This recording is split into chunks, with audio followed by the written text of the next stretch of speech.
सह्याद्रीमधील घाट म्हणजेच डोंगराच्या वळणावळणावर लपलेलं निसर्गाचं सौंदर्य. प्रत्येक वळणावर एक नवीन रहस्य, धुक्याची चादर आणि खोल दरी. प्रत्येक वळणावर एक नवा उत्साह, स्वर्गाची अनुभूती देतो हा सह्याद्रीचा घाट. तर आज आपण बघणार आहोत सह्याद्रीतले 3 घाट. ते दिसायला जबरदस्त असे सुंदर असले तरी तेवढेच आहेत खतरनाक. पहिला घाट आहे आपला वरंदा घाट, जो जोडतो महाड ते भोर येथे. आमच्या नशिबातच घाटाचा रस्ता आहे, त्यामुळे आमचा प्रवास भरपूर असा या घाटातूनच असतो. पण आम्ही शोधतो या घाटातील सौंदर्य. तेच आहे या वरंदा घाटातील सुंदर असं निसर्गरम्य वातावरण. महाड एमआयडीसी जोडल्यानंतर सुरुवातीलाच आपल्याला छोटी छोटी सुंदर अशी गावे लागतात आणि त्यानंतर चालू होतो हा नयनरम्य असा घाट. आणि सुरुवातीच्याच 2 ते 3 घाटाच्या वळणानंतर आपल्याला दिसतो हा सुंदर असा नयनरम्य देखावा, जिथून आपल्याला महाड एमआयडीसी आणि सर्व बाजूचा परिसर दिसतो. त्यानंतर घाटातील दुसरं ठिकाण म्हणजेच हा कावळ्या फोर्ट. इथे आल्यानंतर आपल्याला एक वेगळीच अनुभूती नजरेस भरते. एका बाजूला कावळ्या फोर्ट आणि दुसऱ्या बाजूला डोंगर रांगा आणि धुक्याची चादर. खरंच इथून पाय निघत नाही. त्यानंतर आपला लगेचच पुढचा स्टॉप असतो वाघजाई देवी मंदिराचा. हा स्पॉट सुद्धा खूपच भारी आहे. इथून दिसणारं निसर्गरम्य असं वातावरण खूपच भारी वाटतं. घाटातील हे एकमेव मंदिर आणि इथे लोक आवर्जून थांबतात. पावसाळ्यात याच स्पॉटवरून धबधब्यांचा एक वेगळाच नजारा आपल्याला पाहायला मिळतो. असे वेगवेगळे स्पॉट बघत बघत या घाटाचा प्रवास कधी संपतो ते समजत सुद्धा नाही. आम्ही गेल्या वर्षी गेलो त्यावेळेस रोडची कामे चालू होती, पण यावर्षी हा रोड खूपच चांगल्या स्थितीत आहे. पुण्यापासून जवळच असलेल्या ह्या घाटाला एकदा तरी नक्की भेट द्या. खूपच नयनरम्य असे सुंदर वातावरण पाहायला मिळेल.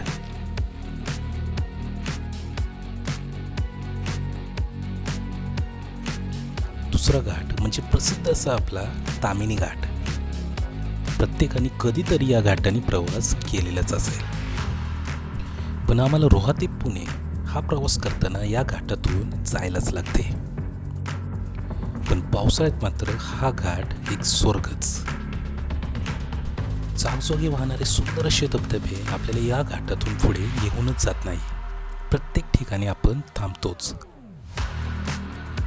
आणि जून महिन्यातील हे वातावरण तुम्ही बघू शकाल. या घाटातून प्रवास करताना आपल्याकडे पाहिजे फक्त आणि फक्त वेळ. कारण एवढी सारी ठिकाणं पाहण्यासाठी खूप सारा वेळ आपल्याकडे पाहिजे. आम्ही पुण्याला चाललेलो एका वेगळ्या कामासाठी, पण ठरवलं या प्रत्येक स्पॉटचा अनुभव, प्रत्येक स्पॉटचं सौंदर्य पाहत जायचंच. रोहा ते पुणे 150 किलोमीटरचं अंतर आहे, पण आम्ही एक दिवस अख्खा या घाटामध्ये फिरलो. प्रत्येक ठिकाणी आणि प्रत्येक धबधब्यावर आम्ही थांबून या सौंदर्याचा अनुभव घेतला. खरंच या घाटाने प्रवास करावा तर फक्त आणि फक्त पावसाळ्यातच. देवकण धबधबा, सावळ्या घाट, अंधारबन ट्रेक अशी बरीच अशी महत्त्वाची ठिकाणे या घाटामध्ये आहेत. त्यामुळे वीकेंडला तर भरपूर अशी गर्दी या घाटामध्ये असते आणि त्यातील बहुतांश पब्लिक पुण्यातील असते.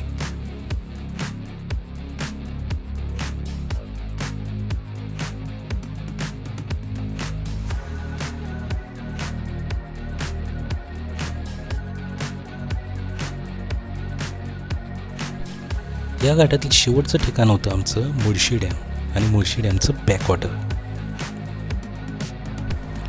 तिथे सुद्धा खूप मजा आली. महाराष्ट्रात कुठे असलं तरी ताम्हिणी घाटाचा प्रवास पावसाळ्यामध्ये एकदा तरी नक्की करा. तुम्हाला स्वर्गाची अनुभूती मिळेल.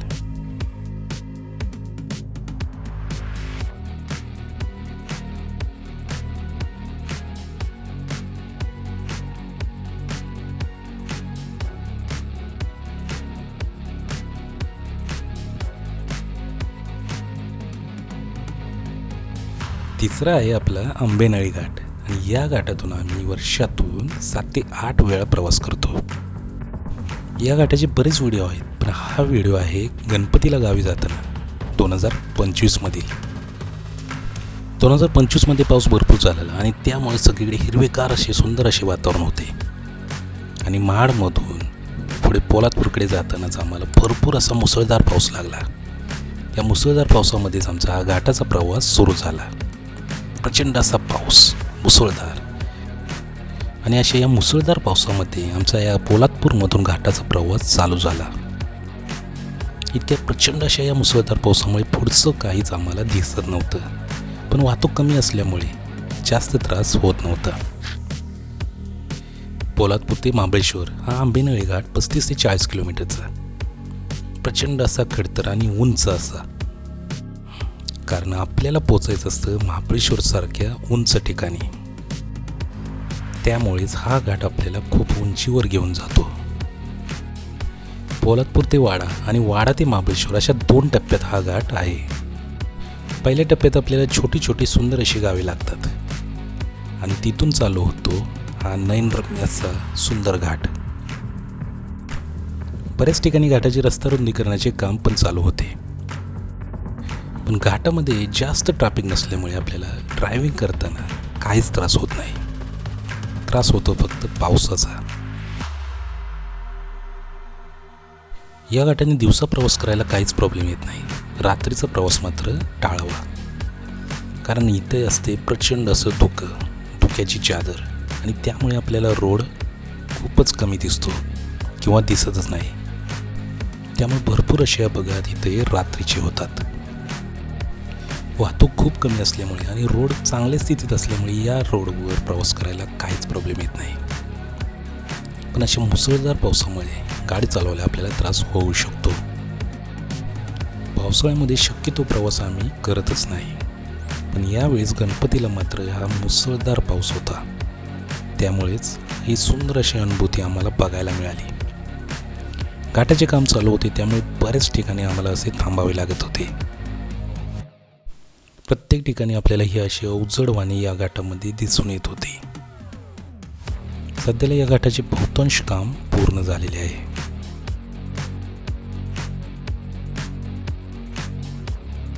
आपल्याला आता सातारला जायला अजून किती वेळ लागतोय? कारण सध्याला आपला एकदम स्लोली 40 ते 50च्या स्पीडने प्रवास चालू आहे.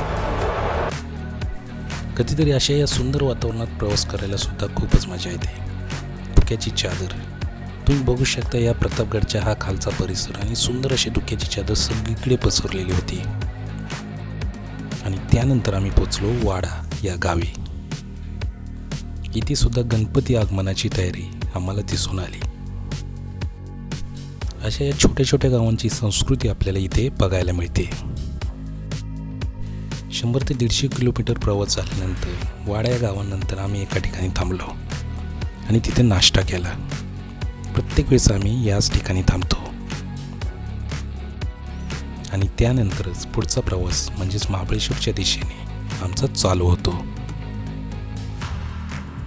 या प्रवासात तर प्रचंड अशा या धोक्याला आपल्याला सामोरे जावं लागते आणि त्यानंतरच दिसते महाबळेश्वरचे सुंदर असे निसर्गरम्य वातावरण.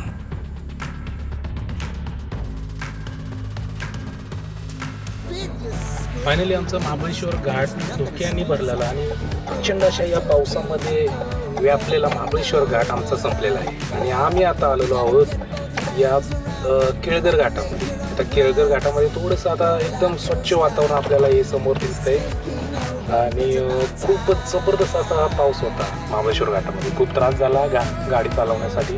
एकदम 30 ते 40च्या स्पीडने आम्ही या घाटामध्ये प्रवास केला. आता बघूया आपल्याला पुढं आपल्याला या केळगर घाटामध्ये आपल्याला काय काय बघायला मिळतं. इथं पण सुंदर असं आपल्याला हे धुकं, धबधबे आणि भरपूर असं निसर्गरम्य असा परिसर आपल्याला दिसतोय. बघूया आपल्याला आणखीन काय काय बघायला मिळते या केळगर घाटामध्ये. महाबळेश्वर सोडल्यानंतर आपल्याला हा केळगर घाट लागतो आणि या घाटात सुद्धा आपल्याला निसर्गरम्य असे धबधबे आणि सुंदर असे वातावरण आपल्याला दिसून येते.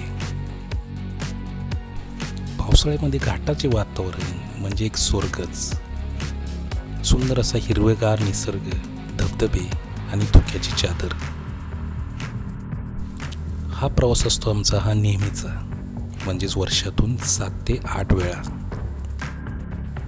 पण अशा या निसर्गरम्य वातावरणातून या प्रवासाचा कधीच कंटाळा नाही आला. सह्याद्रीमधील घाट हे असेच आहेत, निसर्गरम्य, सुंदर आणि नयनरम्य असे. त्यामुळे आजचा हा व्हिडिओ एक वेगळा होता.